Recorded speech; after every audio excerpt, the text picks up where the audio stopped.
Hi guys, Jordan from B&B Campers. I'm just going to do your handover video on your Danbury motorhome. It's on a VW caddy base, 2-litre turbo diesel engine, just pretty standard VW Audi Group engine in there. So your engine coolant sits up here, washer fluid in there, fuel filter sits underneath this one, little bit just there, pulls out all in one big piece. Engine oil dipstick is this one here, and your engine oil itself goes in through this cap just up here at the top. The engine battery, or your starter battery, is just underneath this cupboard just here. Air filter sits underneath this one just here.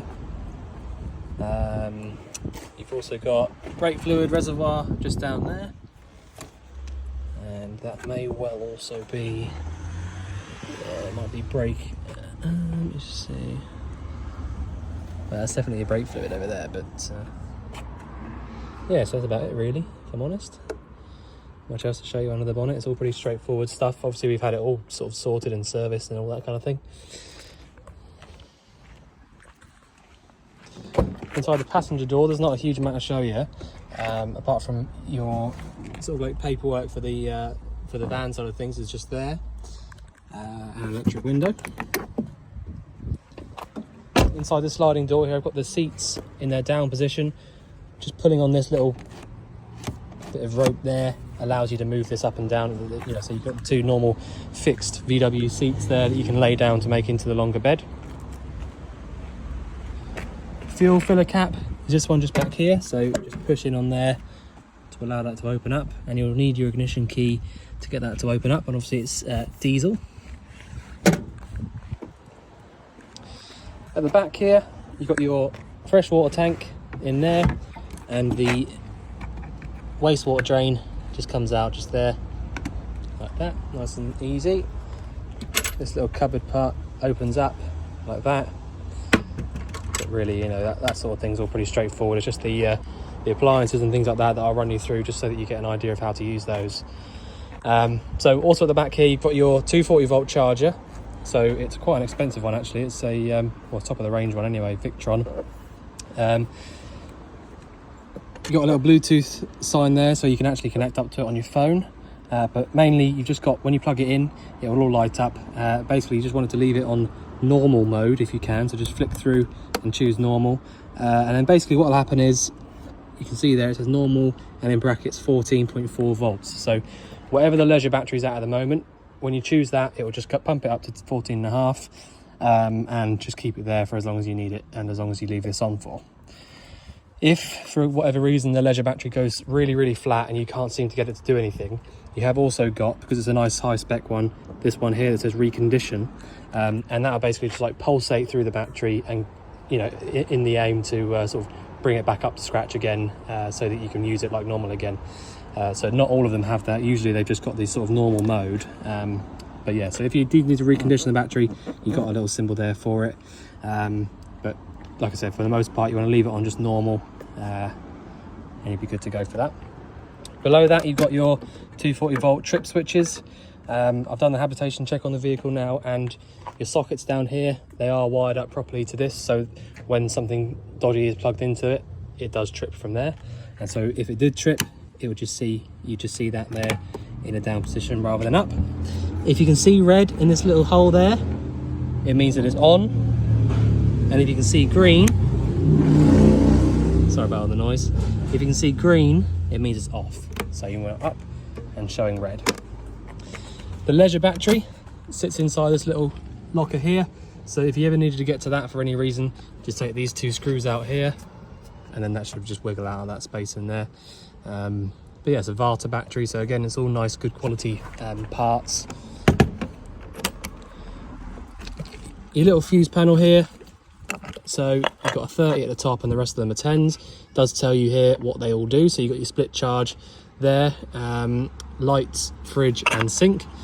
This has all been put on there by a previous owner or or Danbury, I'm not sure, but that's all what they do. You have got what's called a smart alternator on this vehicle, so when you start the engine up, it doesn't automatically start sending that split charge back to the leisure battery as soon as you start it up. It sends the power back gradually when you start driving. So just bear that in mind. If if you start the engine up and put a voltmeter on it, the voltage doesn't actually move. It's because it only starts working when you start driving. So that's what that's about. So that's that. Your hookup point is this one here. So if you did have access to a hookup cable, it is always really useful because, like I said, you do get access to this charger then. But if not, to be honest with you, there's not a huge amount of stuff on the van that's going to draw too much power, apart from really, if you're going to leave the fridge on all the time because it's a 12 volt fridge, I would advise you to have ideally you'd have a hookup plugged in, because the 12 volt fridges do take quite a lot of 12 volt power, and so if you never plug a hookup in to sort of charge it back up again, you just gradually just go lower and lower and lower from the leisure battery there. But yeah, there you go, that's the hookup lead. You've got this table part just here and a little hook just here, so you can actually sort of use it if you like as sort of hanging clothes on and things like that if you can. We've got a little bit inside here. I know you've seen the van already, so you've probably seen all this sort of stuff, but it sort of releases itself from there. A bit awkward to do with one hand. This whole thing actually moves out. You can actually take the whole thing up, out and around and all that sort of stuff. And they just lock back in like that. Make sure it's in at the top as well. Like that, so it's nice and secure again. And I'll just show you in the cab as well. So you've got a really nice high spec cab.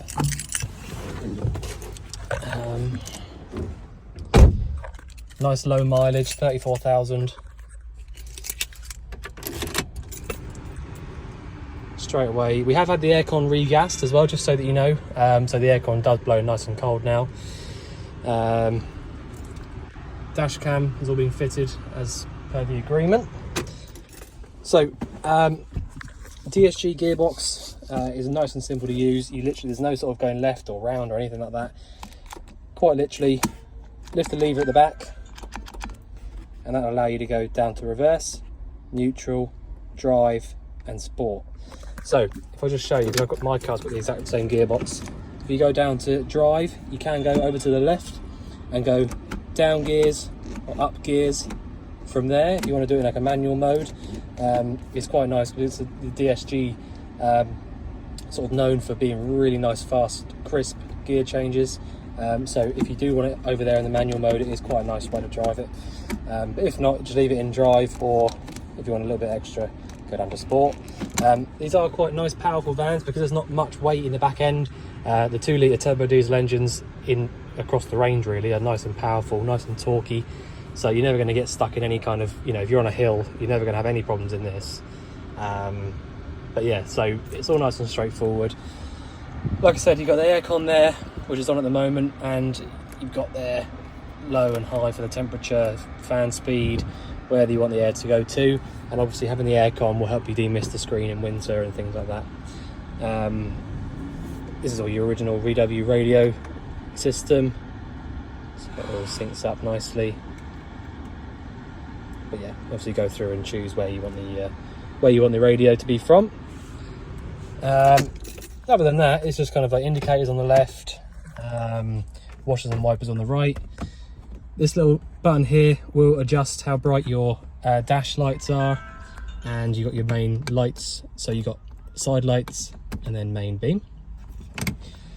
You have also got heated and adjustable mirrors, so you see the little sign there, little heated mirror sign. So you basically just choose which mirror you want to move, so that's right and that's left. Once you've chosen it, you can literally, if you can see it, look, just move the mirror as wherever you want it to be. Lock and unlock the cab from inside, which is actually quite helpful. You can just reach over and do that if you don't have the key in your hand, and obviously you can do both windows from here, fully electric. So that's it really for the cab. The bonnet release as well, just so you know, is just here inside the driver's door. So I'll just jump in the back now, just show you a couple of bits inside. habitation check as well, just so you know, went through absolutely fine. I didn't have to do anything to the van, if I'm honest with you. So that's a nice easy one for me. So you've got two switches up here. Top one does all four of these lights just here, and the other one does these two up here. So that's what they do there. Gas locker down here, so let's pull your gas bottle out and show you what you got going on in here. This is a butane bottle, and it's the biggest version of the camping gas that they do. So I think it's a 907 or a 901. I'm not sure. It will say it on it somewhere. Where does it say it? 907. So the 901 must be the smallest one. Anyway, so this is the biggest of the camping gas ones that you can fit in here. So anti-clockwise around to the left turns the gas bottle on, and clockwise around to the right turns it off. You turn that off before you start driving. That's just standard on all motorhomes. So turn that off before you start driving, and then you can put that away in there. You've got a steel braided pigtail hose, so you've got till 2037 to replace that, so they last much longer than the standard rubber ones. And when you close this locker back over, you put it back there, and then you've got this little lever here, look, so you push that bit there and then push it all back, and that holds it really nice and strong in place there. You've got various little bits and pieces that you sort of like pull out and slide out, things like that. But again, I know that you've seen the van already in person, so I know that you sort of know that kind of stuff. The fridge is really nice and simple. And by the way, Waco, they do all sorts of things. They do reversing cameras, they do fridges, they do all sorts. But they're pretty much the top brand for the fridges. So you can see already, probably, that's actually ice. And I've had the fridge on, I literally turned it on just before the video. So what you're looking at about 15 minutes. And this little freezer section up here is already covered in ice. So that's how quickly they get cold. You've got a little dial at the back there. All you have to do to turn it off is just go all the way back round and up to the little zero there, and that's it, the fridge is off. So it is quite literally as simple as that. You would also be quite impressed how much you can fit in these fridges. I know they are small, but you'd be surprised how much you can fit inside them. I have written on the habitation sheet as well, so you can have a little look through that. But basically the fridge itself is just 12 volt, but if you have a hookup plugged into the van and you've got the charger on, it'll be drawing about an amp of power for the charger. But when you put this fridge on, it will just draw very, very slightly more, so probably like 1.2 amps, because it's trying to keep the leisure battery, which this is being powered by, up to its power level. So it's trying to reach 14.4, like we saw on the charger there. But as soon as you switch this on, it'll be drawing from that voltage from the battery. So the ampage from the electric hookup will be working a little bit harder to keep that battery voltage up. So the actual like I said, this is actually 12 volt only. It doesn't work via 240 volts, but like I said, when it is on, the charger's under a little bit more strain basically. So your hob, there's no ignition on the hob, so you would need a lighter of some description to light either of those two up, and the same with the grill. So you've got a left hand burner, right hand burner, and the grill just here. So that's how they all work. Cupboard in here slides out like that. But yeah, you know, that's about it really. There's not a huge amount else to show you, I don't think. You've got a little battery level sensor there, so when you press that you can see the battery level. You see it's not quite up into the green, and that's because it's not close to sort of 14 volts, because it's you know, there's no charger in it or anything like that. But if you plug the charger in, it'll go up to the green there. But yeah, so that's about it really. If there's anything else you think I've missed out or anything you want going over again, just let us know. But otherwise I look forward to seeing you soon to catch your van. Thanks very much.